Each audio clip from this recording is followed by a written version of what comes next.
Hi boys and girls, I hope you're enjoying the Boxcar children. I'm going to read you chapter 8. Here we go. Chapter 8 is A Swimming Pool at Last.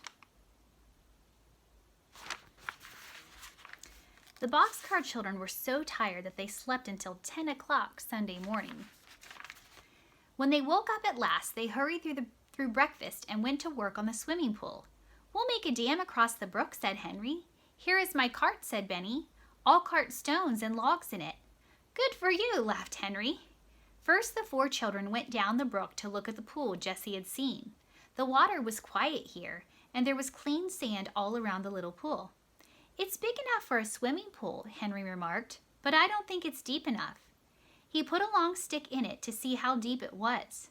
When he looked at the wet stick, he found that the water was about a foot deep. "The swimming pool should be 3 times as deep," he said. "Then it will be deep enough to swim in and won't be too deep for Benny. We'll build the dam here with logs and stones." While the other children started the dam, Jessie washed all their stockings. Now think about what their stockings would be. We're not talking about like Christmas. Their stockings would be like their socks. "We won't want our stockings on while we're working in the brook," she remarked, as she rinsed them and hung them on the clothesline to dry.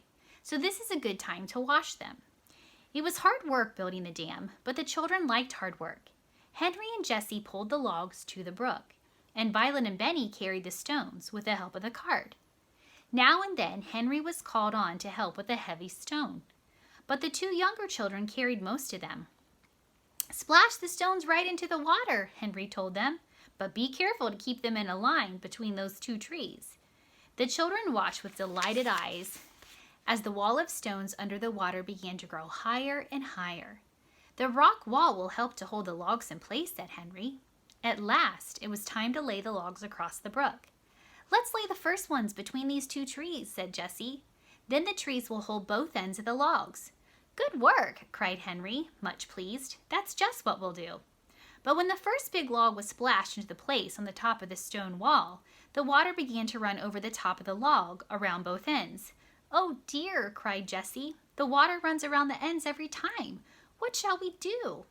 "We'll have to put lots of logs on with brush between them," said Henry. "We'll put on so many that the water can't get through." They laid 3 logs across with 3 more on top of them, and 3 more on top of those. Violet filled her arms with brush and held it in place until each log was laid. Now when it says brush, it's talking about like the plants and different things, just so they have something to hold the water. Benny filled the holes at the ends of the logs with flat stones. Such wet children never were seen before, but the hot sun would dry them off, and no one cared. When the 3 top logs were laid in place at last, the 4 tired children sat down to watch the pool fill. But Henry could not sit still as the water came higher and higher up the dam. "See how deep the pool is getting," he cried. "See how still it is." At last the pool was full, and the water came over the top of the dam and made another waterfall. "Just like a mill dam," said Henry. "Now the pool is deep enough for all of us to swim in." "You boys can have the first swim," said Jessie. "We girls must go and get dinner. We'll ring the bell when we're ready." The boys splashed around in the pool while the girls made a fire and hung the kettle of brown stew over it, stirring it now and then. Violet cut the bread and then got the butter, hard and cold, out of the refrigerator.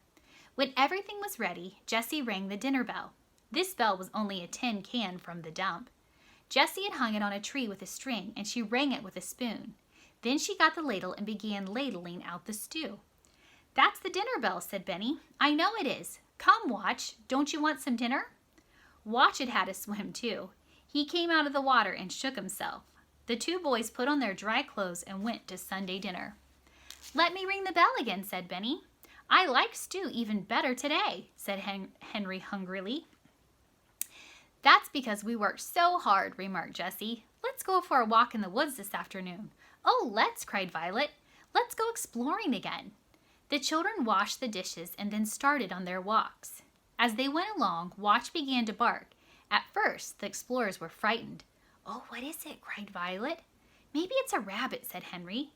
Then they saw a hen running away.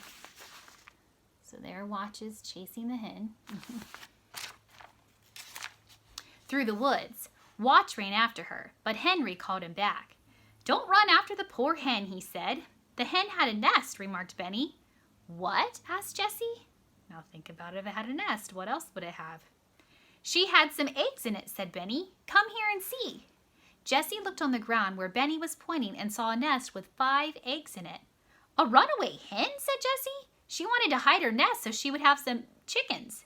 We'll have the eggs for supper. I know how to cook good eggs." The eggs made a delicious supper.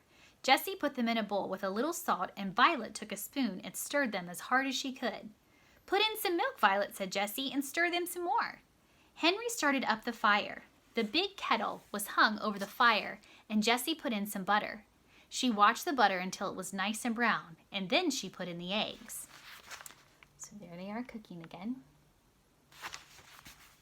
"Sit down," she said. "Be all ready to eat when the eggs are done."